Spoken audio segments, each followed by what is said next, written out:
इकबाल, भारतीय शेयर बाजार में सोमवार को भारी गिरावट दर्ज की गई, जिससे निवेशकों को एक ही दिन में लगभग 14 लाख करोड़ रुपए का नुकसान हुआ। इस गिरावट का मुख्य कारण अमेरिकी राष्ट्रपति डोनाल्ड ट्रंप द्वारा घोषित टैरिफ नीति को माना जा रहा है। रिपोर्ट देखिए।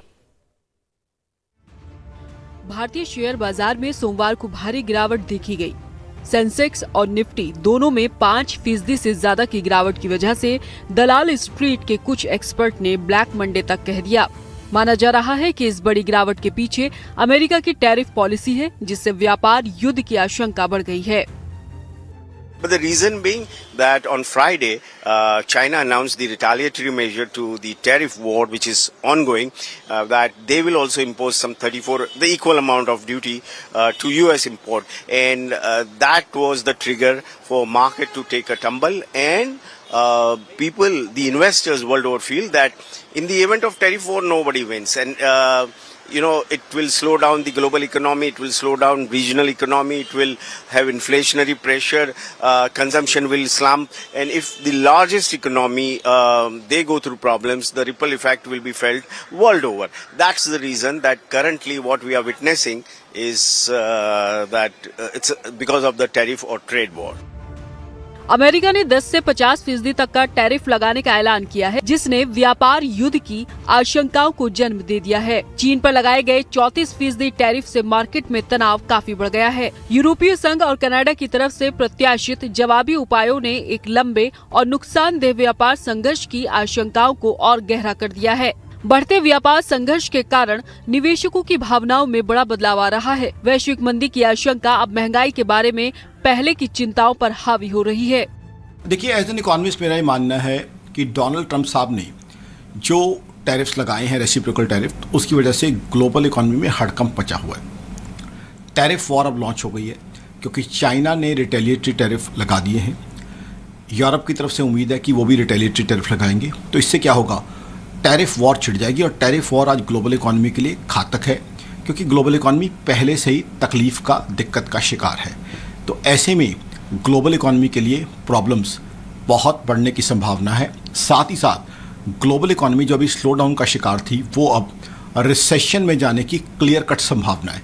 जाहिर सी बात है, जब ग्लोबल इकोनॉमी रिसेशन में जाने की बात होगी, टैरिफ वॉर लॉन्च होगी, तो मार्केट्स पे उसका नेगेटिव असर आएगा। वैश्विक कमोडिटी की कीमतों में भी तेजी से गिरावट आ रही है। ब्रेंट क्रूड, सोना और चांदी में उल्लेखनीय गिरावट से वैश्विक अर्थव्यवस्था से मांग में कमी की ओर इशारा हो रहा है।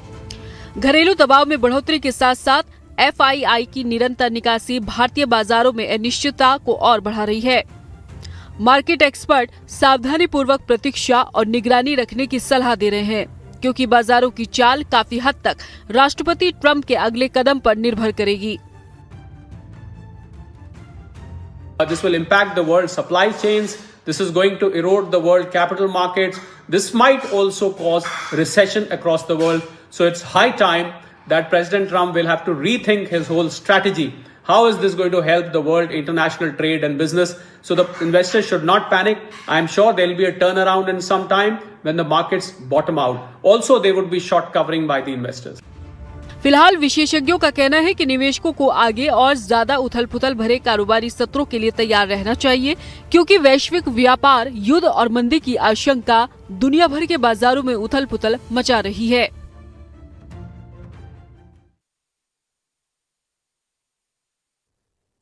यकीनन तौर पर बाजार में गिरावट आने से बड़ा झटका लगा है। इस बीच विजय गुप्ता, जो शेयर बाजार के छोटे निवेशक हैं और पिछले 30 सालों से इससे जुड़े हैं, वो इस गिरावट से बुरी तरह प्रभावित हैं, मगर बावजूद इसके उन्हें बाजार में तेजी की उम्मीद अभी भी दिख रही है। रिपोर्ट। विजय गुप्ता शेयर बाजार के छोटे निवेशक हैं और पिछले 30 साल से इससे जुड़े हैं। सोमवार को बाजार में आई गिरावट से वो बुरी तरह प्रभावित हुए हैं। उन्हें अकेले शुरुआती घंटों में ही 50,000 रुपए से ज्यादा का नुकसान हुआ। भारी नुकसान के बावजूद विजय को भारतीय शेयर बाजार की मजबूती और लचीलेपन पर भरोसा है। आज के हिसाब से मेरे पास 6 लाख का इन्वेस्ट है मेरे पास, जिसमें 50-60 हजार का देखा जाए तो नीचे है।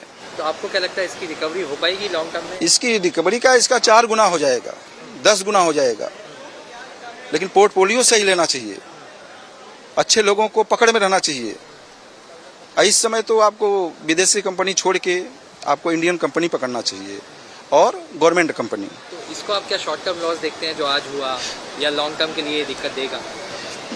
ये शॉर्ट टर्म लॉस है, आगे भविष्य में लॉस नहीं है। एक और निवेशक सचिन के पोर्टफोलियो को भी झटका लगा है, जिसमें 5% का नुकसान दर्ज किया गया है। अमेरिका की तरफ से लगाए गए जवाबी टैरिफ से पैदा हुई अनिश्चितताओं के बीच बाजार में गिरावट का माहौल है। मेरा अराउंड 5% आज SBI कार्ड डाउन है। तो इस समय आपकी क्या स्ट्रेटेजी रहेगी? अभी जैसे आई होप के मार्केट कुछ 1 साल बाद या 2 साल बाद, मतलब 6 महीने बाद शायद बढ़े, तो इसीलिए मैं मार्केट में रहना चाहूंगा। बेंचमार्क सूचकांक सेंसेक्स और निफ्टी में कारोबारी सत्र के दौरान करीब 5% की गिरावट दर्ज की गई, जो हाल ही के दिनों में बाजार के लिए सबसे खराब दिनों में से एक था।